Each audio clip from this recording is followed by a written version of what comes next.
चहाला वेळ नसते, पण वेळेला चहा हवा. हवाच बाबा, मला तरी. नमस्कार, मी अश्विनी तुमचं स्वागत करते. आज माझा दिवस फुल एक्साइटमेंटने भरलेला होता. खूप एक्झॉशन झालेलं आहे.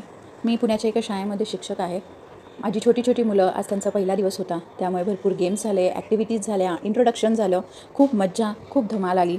I love teaching. मला शिकवायला खूप आवडतं. I love my profession. आता मी इथे माझ्यासाठी घरी आलेली आहे, म्हणून आल्याचा चहा बनवते आहे. घरी यायला मला साधारणतः 2:15 ते 2:30 होतात.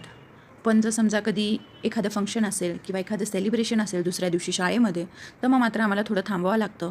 त्यावेळेस कधी कधी घरी यायला मला उशीर होतो. फारशी भूक नाही आहे मला, म्हणून मी चहा आणि चकलीचा बेत करते आहे. इथे मी पातेल्यामध्ये थोडंसं पाणी घेतलं आहे, तुम्ही बघितलंच असाल. 2 चमचे साखर, 2 चमचे पावडर आणि थोडंसं आलं घातलं आहे यामध्ये मी. आता याला मी छान अशी उकळी येऊन देणार आहे. उकळी आल्यानंतर यामध्ये मी थोडंसं दूध घालणार आहे.